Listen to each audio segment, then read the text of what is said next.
Saat ini kita mencoba ya menelisik sebuah jejak sejarah masa kolonial Belanda, terutama Dam Rolak Songo. Ternyata di samping Dam Rolak Songo ini ada semacam museum atau tempat-tempat yang sangat berhubungan dengan pembangunan Dam Rolak Songo ini. Dari lokasi ini misalnya seperti ini ya. Dia itu sampai menggunakannya jualannya kawan sampai menggunakannya.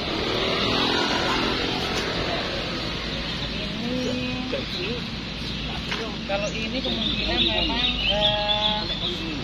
sudah masa Indonesia ya, bukan Belanda, karena mereknya itu Surumi, sudah produk Jepang. Sedangkan sebagai dari lokasi ini kita mengetahui bahwasanya Dam Rolak Songo ini ternyata dibangun pada tahun 1857 Masehi. Jadi sekitar 20 tahun ya setelah Perang Diponegoro, sekitar 13 tahun atau 17 tahun saja setelah Perang Diponegoro. Nah gitu. Karena Perang Diponegoro terjadi itu memang tahun 1825 sampai 1830. Artinya memang setelah Perang Diponegoro memang wilayah Japan. Jadi di sini itu kita berada di Desa Lengkong, Kecamatan Lengkong, Pak ya. Kecamatan Mojo Anyar, jadi di Desa Lengkong, Kecamatan Mojo Anyar, Kabupaten Mojokerto, Jawa Timur.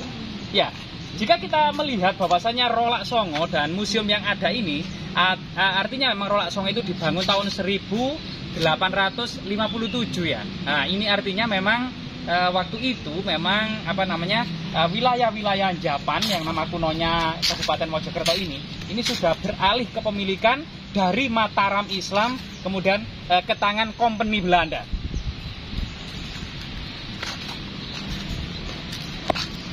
Ya, di sini memang tersedia ya berbagai peralatan canggih pada masa kolonial Belanda. Mengingat memang pada masa lalunya, terutama di Mojokerto ini ya, ini memang merupakan wilayah kolonial Belanda. Jadi kemudian apa yang terjadi di Eropa itu sama dengan terjadi di sini. Artinya memang Indonesia ini negara yang dahulu dijajah, negara Asia yang lebih awal dijajah oleh Eropa daripada negara-negara yang lain. Sehingga kemudian Cina, Jepang, kemudian apalagi Timur Tengah, ini masih tradisional, belum tersentuh revolusi modern atau alat-alat terbuat dari mesin, gitu ya. Nah, Indonesia ini tahun-tahun 1857, 1860 ini sudah memiliki kereta api termewah kedua setelah Swiss. Nah, luar biasa sekali memang. Ini salah satu dampak penjajahan ya. Dalam segi teknologi dan alat-alat itu memang sangat terpengaruh dengan Eropa. Iya. Memang Rolak Songo salah satu kemudian peninggalan Belanda yang baru gitu ya. Itu sebenarnya kemudian terjadi perubahan pada masa kolonial Belanda juga. Jadinya sekitar Rolak yang baru Rolak Songo ini kan dimodernisasi atau diperbaiki lagi sekitar tahun 1880 ya. Sedangkan Rolak awal yang sangat kuno yang dibangun awal-awal oleh pemerintah kolonial Belanda itu sekitar tahun 1857 yang saat ini mesin-mesinnya itu berada di sini. Nah, di sekitar sini. Nah, coba kita keliling-keliling ke area museum Rolak awal ini ya. Nah, di sini. Memang pada masa kolonial Belanda ya, setelah ada Risuit atau undang-undang gula, termasuk kemudian perkembangan perkebunan tebu dan pabrik-pabrik gula. Ini kemudian waktu itu ya belum ada Indonesia, memang masih bernama Nederland Indische atau Indianya pemerintah kolonial Belanda. Jadi kita pernah disebut India, India atau India Timur Jauh. Nah itu. Nah di sini ada kita mendapati kayak meriam gitu ya.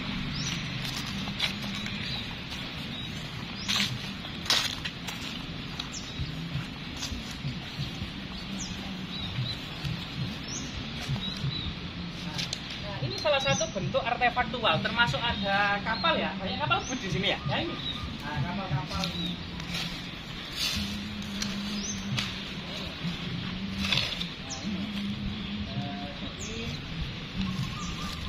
Ya, bapak kita ini ternyata menggunakan Sungai Brantas di depan Rolak yang airnya tenang itu untuk wisata naik perahu. Nah, naik perahu. Nah, ini salah satu kemudian jejak-jejak artefaknya. Ya. memang lokasi ini cukup terawat dan cukup luas. Coba kita kemudian melihat ya bagaimana kemudian kolonial Belanda setelah kemudian ya salah satu apa ya waktu itu ya Gubernur Jenderal Belanda ya awalnya itu membawa segenggam kopi. Awalnya tanaman kopi ini juga ditanam di sekitar rumah para kolonial orang-orang Eropa. Nah, itu kemudian hasil kopi Jawa yang tanaman pekarangan ini segenggam saja dibawa ke Senat Belanda. Namanya apa namanya ya? Dibawa Senat Belanda. Namanya itu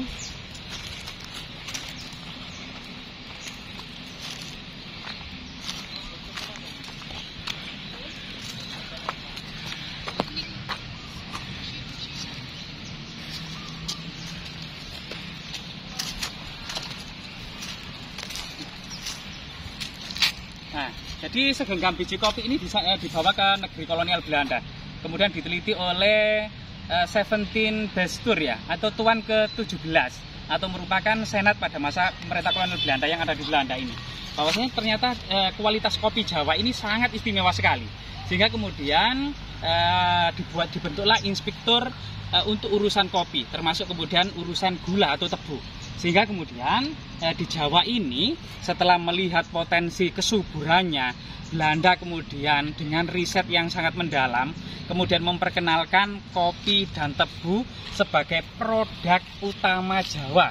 Nah ini kemudian aliran Sungai Berantas ini dibendung, aliran Sungai Bengawan Solo dibendung dengan teknologi modern yang saat itu di Asia Tenggara, Asia Tengah maupun kemudian Asia Timur ya, termasuk Asia Timur Tengah itu belum memiliki mesin-mesin yang sangat canggih. Tapi waktu itu di Jawa sudah memiliki mesin-mesin yang sangat canggih.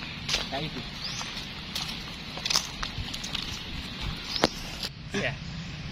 Pemerintah kolonial Belanda tahun 1857 ya memang memperkenalkan sebuah mesin-mesin canggih dari revolusi industri yang terjadi di Eropa.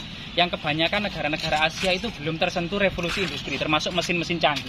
Nah, di sini Jawa, terutama kejayaan tebu dan gula, ya serta kopi ini, memang benar-benar membendung sungai-sungai besar, termasuk Sungai Berantas yang ada di Lengkong Mojokerto ini, itu ya, dengan alat-alat yang sangat canggih. Nah, di sini material kolonial ya. Ini masih menggunakan batu-batu andesit yang kemudian perkembangan dari atau mencontoh dari menggunakan material candi, yaitu batu andesit atau balok-balok batu candi. Di mana kemudian para kolonial ini masih menggunakan bahan balok-balok batu candi. Tapi ini bukan era Majapahit ya, ini era kolonial. Tapi dengan teknik dan kemudian menggunakan material yang lama.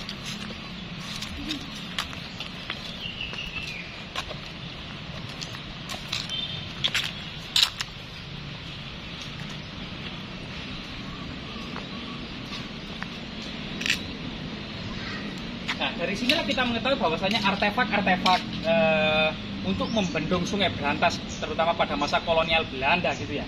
Nah, itu kemudian diamankan di sini. Nah, ini salah satu kemudian bangunan mesin rolak yang awal sebelum kemudian digantikan rolak Songo. Ini merupakan mesin rolak terawal tahun 1857 loh, sekitar cuma 17 tahun setelah perang Diponegoro saja.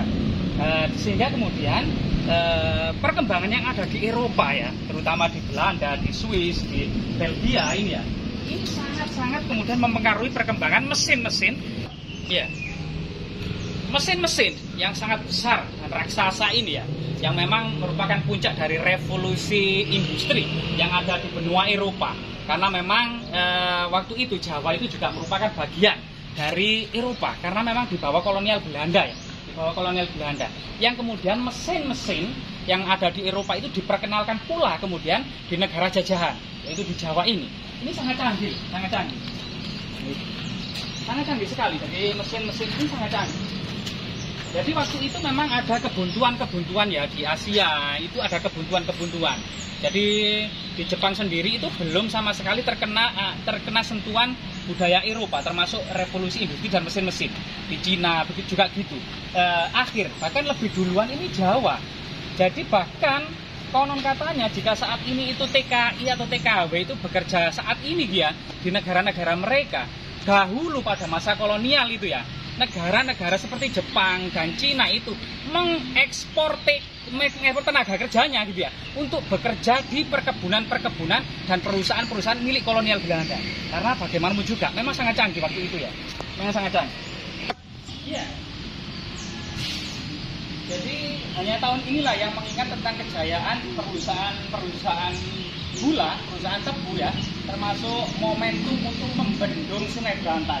Tahun 1857, mesin-mesin modern bergaya Eropa pada perkembangan revolusi industri ya, pada abad perkembangan Eropa. Itu mesin-mesin besar seperti ini, terbuat dari besi baja ini, sangat sekali kemudian diperkenalkan terutama di Mojokerto ini ya, di Nusantara pada khususnya gitu ya. Tapi memang salah satu dampak dari pemerintah kolonial Belanda, salah satu dampak dari penjajahan gitu. Jadi kemudian memang penjajahan sangat buruk.